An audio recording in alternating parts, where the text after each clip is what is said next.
जय हिंद दोस्तों, Radhe Radhe. Soil to soul gardening channel में आपका फिर से स्वागत है।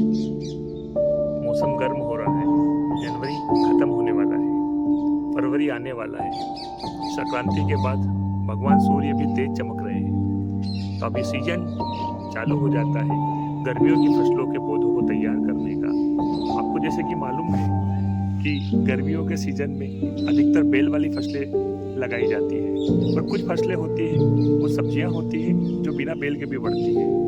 तो वैसे ही आज हम उन बिना बेल वाली सब्जियों के बारे में बात करेंगे, जिसे आप घर पर पॉट में, छत पर, ग्रो बैग में या अपने किचन के बैकयार्ड में आसानी से उगाकर 4 से 5 महीने अच्छी सब्जियां, ताज़ी सब्जियां ले सकते हैं और अपने जीवन को भी स्वस्थ रख सकते हैं। तो आइए हम बात करें उन गर्मियों का ही एक पौधा, एक प्लांट जिसे हम चप्पन कद्दू के नाम से भी जानते हैं, उसके बारे में आज हम बात करते हैं। इसे आप आसानी से घर के बैकयार्ड में 12 से 15 इंच के पॉट में या ग्रो बैग में आसानी से तैयार कर इसे आप लगा सकते हैं और इसके सब्जियों का आनंद ले सकते हैं। वैसे तो चप्पन कद्दू गर्मियों का पौधा है, पर जब सूर्य की किरणें तेज हो जाती है तो हमें इसके पौधे को शेड के नीचे या नेट के नीचे रख देना चाहिए, क्योंकि तेज़ धूप में इसके पत्ते पीले पड़ने लग जाते हैं और कहीं न कहीं इसके फल खराब होने लग जाते हैं, जिससे कि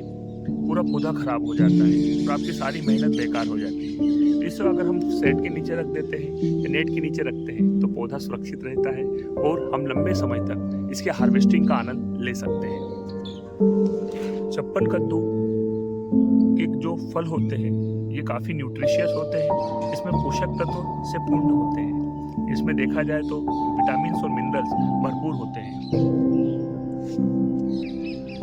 और ये छत पर आसानी से इसे उगा सकते हैं और 40 से 45 दिनों में इसके फल आना चालू हो जाते हैं और 50 से 55 दिनों में आप इसकी पहली तुड़ाई कर सकते हैं। तो चलिए फ्रेंड्स, अब ज़्यादा देर नहीं करते हैं और अपना वीडियो कंटिन्यू करते हैं। अब मैं इसके बारे में आपसे जानकारी शेयर करता हूँ कि इसका सीड कब लगाया जाए, कैसे लगाया जाए, मिट्टी कैसे तैयार की जाए, जर्मिनेशन कितने दिनों में होता है, कितने दिनों में इसको रीप्लांट के लिए पौधा तैयार हो जाता है और इसको कब रीप्लांट करना चाहिए, कब कब कंपोस्ट खाद देना चाहिए, कोई बीमारी आती है तो किन किन ऑयल का और किस चीज़ का स्प्रे किया जाना चाहिए, इसके ऊपर हम पूरी चर्चा करते हैं। तो आइए फ्रेंड्स, तो मैंने जैसे इसका सीड तैयार किया था, पौधा तैयार किया था रीप्लांट के लिए, उसके ऊपर मैं आपको बताता हूँ। सबसे पहले मैंने सीडलिंग ट्रे में, देखिए ये सीडलिंग ट्रे, इसमें मैंने मिट्टी तैयार की। मिट्टी जैसे कि मैं हर बार आपको बताता हूँ, सीडलिंग ट्रे में मैंने 50% कोकोपीट और 50% वर्मी कंपोस्ट का मिश्रण तैयार किया, जिससे कि मिट्टी में नमी बनी रहे और पानी आसानी से निकल भी जाए और पौधा आसानी से ग्रो हो सके। तो इस प्रकार आपको ब्लॉक्स में अलग अलग बीज दिखाई दे रहे हैं। तो हर ब्लॉक्स में मैंने एक एक चप्पन कद्दू का बीज लिया और इस प्रकार मैंने उसको रख दिया और उसके ऊपर फिर मैंने इस प्रकार मिट्टी से उसे दबा दिया, आप देख सकते हैं। इसके बाद मैंने उसको नमी देने के लिए स्प्रे बोतल से पानी दे दिया। वैसे तो 7 से 15 दिनों के अंदर चप्पन कद्दू के पौधे जर्मिनेट हो जाते हैं और 2 से 3 पत्तियों के हो जाते हैं, पर आप इसे थोड़ा और जल्दी और आसानी से जर्मिनेट करने के लिए इसे 4 से 5 घंटे पहले पानी में डुबो कर रखें और फिर इसको सो करें। फिर जब पौधा 14 से 15 दिन का हो जाता है तो वह रेडी हो जाता है रीप्लांट के लिए। तो रीप्लांट के लिए आप उसे किचन बैकयार्ड में, ग्रो बैग में, जो कि 15 से 15 इंच या 12 इंच का, या फिर मिट्टी के पॉट में भी लगा सकते हैं।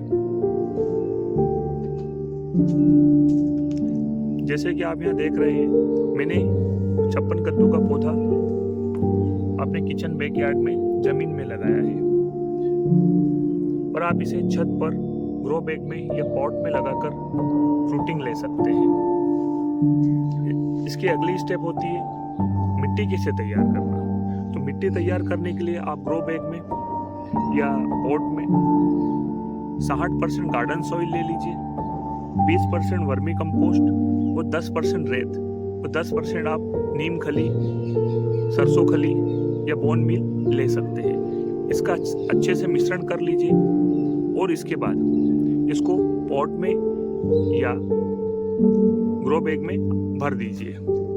इसे फिर प्रॉपर तरीके से सीडलिंग ट्रे से पौधे को जड़ समेत अच्छे से निकालकर ग्रो बैग में या पॉट में आप रिप्लांट कर सकते हैं। और उसके बाद भरपूर मात्रा में पानी दें कि ग्रो बैग की या पॉट की मिट्टी नीचे तक पूरी गीली हो जाए, जिससे कि पौधे में नमी बरकरार रखे। पौधे में नमी बरकरार रहे क्योंकि गर्मी का मौसम चालू हो रहा है धीरे धीरे और पौधे को पानी की आवश्यकता होती है और कद्दू में पानी की मात्रा बहुत होती है, इसलिए इसे पानी बहुत ज़्यादा लगता है। इसमें थोड़ा पानी की मात्रा का विशेष ध्यान रखें। 30 से 35 दिनों में इसमें फ्लावरिंग स्टार्ट हो जाती है। आप देख सकते हैं इस पौधे पर फ्लावरिंग स्टार्ट हो चुकी है और फल भी बनने लगे हैं।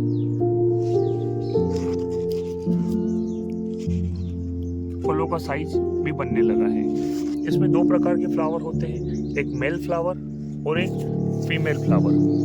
ये फीमेल फ्लावर है और ये मेल फ्लावर है। फीमेल फ्लावर के नीचे आपको फल जैसा दिखाई देगा और मेल फ्लावर के नीचे ये फल नहीं होगा। ये 2 प्रकार से फूल फल में बदलता है, या तो नेचुरल पॉलिनाइजेशन से और एक हाथों से आप पॉलिनाइजेशन करवा जा सकते हैं। अगर आप हाथों से पॉलिनाइजेशन करवाते हैं तो आपको जल्दी और स्वस्थ फल मिल सकते हैं। पॉलिनाइजेशन कैसे करना है इसको मैं आगे आपको पॉलिनाइजेशन करके बताता हूँ। यहाँ आप देख सकते हैं हमारे पौधों में फल बनने लगे हैं और ये धीरे धीरे बड़े हो रहे हैं। ये 40 से 45 दिन का प्लांट हो चुका है। यह नेचुरल पॉलिनाइजेशन से इस प्लांट का ग्रोथ हुआ है। सारे फल नेचुरल पॉलिनाइजेशन जो कि कीट पतंगों के द्वारा किए जाते हैं उससे हुआ है। और आप देखेंगे आपके पौधे पर बहुत सारे मित्र कीट आएंगे क्योंकि हम इसमें नेचुरल चीज़ों का उपयोग करेंगे, कोई भी केमिकल फर्टिलाइजर का उपयोग नहीं करेंगे। आपको फिर मैं एक बात याद दिलाना चाहता हूँ, गर्मी के दिनों में पानी का विशेष ध्यान रखें क्योंकि पानी की कमी होने से फल और पौधा दोनों खराब हो सकते हैं। तो विशेष रूप से पानी का ध्यान रखें। देखिए कितना स्वस्थ पौधा है, इसमें हमने पानी का विशेष ध्यान रखा और इसकी ग्रोथ देखिए। जैसे कि चप्पन कद्दू का पौधा तेजी से ग्रो करता है और जल्दी फ्रूटिंग करता है, जल्दी फ्लावरिंग करता है। तो इसमें हमें कंपोस्ट खाद या न्यूट्रिशन की बहुत आवश्यकता होती है पौधे को। तो हम इसमें 25 दिनों के अंतराल के बाद जब इसको रीप्लांट करते हैं उसके 4-5 दिनों के बाद, क्योंकि हमने पौधे की मिट्टी में पहले ही कंपोस्ट डाल चुके होते हैं, तो 25 दिनों के बाद इसमें थोड़े थोड़े अंतराल से कंपोस्ट खाद अर्थात वर्मी कंपोस्ट, नीम खली, सरसों खली या सरसों खली का लिक्विड फर्टिलाइजर इसमें देते रहें, जिससे कि पौधा ग्रोथ करे, पौधे की जड़ें अच्छी तरह फैले और पौधा मजबूत रहे, जिससे आपको सही समय पर फ्लावरिंग और फ्रूटिंग मिलती रहे। और सही तरीके से पौधे की देखभाल करने से आपको 4 से 5 महीने तक अच्छे से अच्छी फ्रूटिंग मिलेगी और आप गर्मियों में चप्पन कद्दुओं का आनंद ले पाएंगे। अब मैं आपको बताता हूँ हैंड पॉलिनाइजेशन कैसे किया जाए। पहले मेल फ्लावर को तोड़कर उसके आसपास की पत्तियों को हटा दें, जैसे मैंने आपको ये बताया है। इसके बाद इसके अंदर आपको पोलिन दिख रहे होंगे। इन पोलिन्स को फीमेल फ्लावर के ऊपर ले जाएं, फीमेल फ्लावर को खोलें और उसके ऊपर इस पोलिन्स को डाल दें, जिससे कि पोलिनाइजेशन तेज होगा। और आपको एक चीज़ और बताना चाहता हूँ कि अगर आपको हैंड पॉलिनाइजेशन करना है तो सुबह का अर्ली मॉर्निंग का समय बहुत अच्छा होता है। इसमें कद्दू के फ्लावरिंग सुबह ही होती है, इस समय आप आसानी से और अच्छी तरह पॉलिनाइजेशन कर सकते हैं। अब हम इसकी छोटी मोटी बीमारियों की बात करते हैं। वैसे तो कद्दू के पौधे में ज़्यादा बीमारियाँ आती नहीं, बहुत स्ट्रॉन्ग पौधा होता है, परंतु आप इसमें देख रहे होंगे कि इसमें वाइट स्पॉट्स दिखाई दे रहे हैं। देखिए ये कुछ वाइट स्पॉट पत्तों पर आ रहे हैं। इन स्पॉट्स को लीफ माइनर कहा जाता है।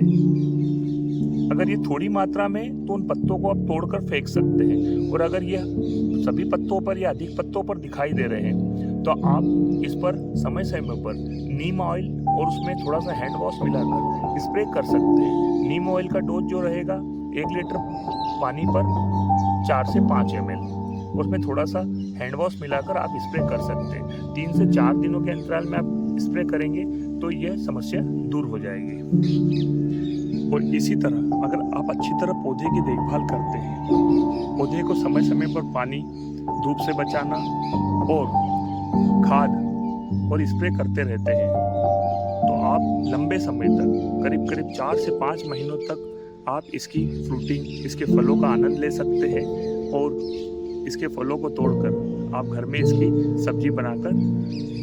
तो दोस्तों, आज हमने बात किया छप्पन कद्दू, गर्मियों का पौधा, न्यूट्रिशियस पौधा, आसानी से उगने वाला पौधा। ज़्यादा जानकारी और भी अन्य सब्जियों के बारे में जानकारी पाने के लिए soil to soul gardening channel को सब्सक्राइब करें और बेल आइकन दबाना न भूलें, जिससे कि आपको लेटेस्ट अपडेट सबसे पहले मिल सके। और अगर आपको ये वीडियो अच्छा लगा, इन्फॉर्मेटिव लगा, तो आप इसे लाइक और अपने दोस्तों में शेयर करें, जिससे कि आपके दोस्त भी इसकी जानकारी पा सके और अपने घरों में छप्पन कद्दू का पौधा उगाकर इसकी सब्जियों का आनंद गर्मियों में ले सके।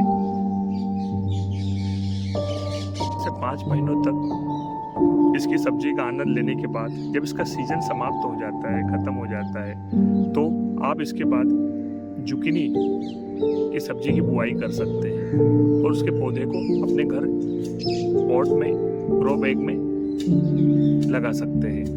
जुकनी के पौधे को कब लगाया जाए, कैसे लगाया जाए, क्या क्या बीमारियां आती है, कैसे देखभाल की जाए, इसके बारे में सारी जानकारी के लिए आप मुझे कमेंट कीजिए, तो मैं इस पर एक अलग से इन्फॉर्मेटिव वीडियो बना दूंगा। जय हिंद दोस्तों, राधे राधे।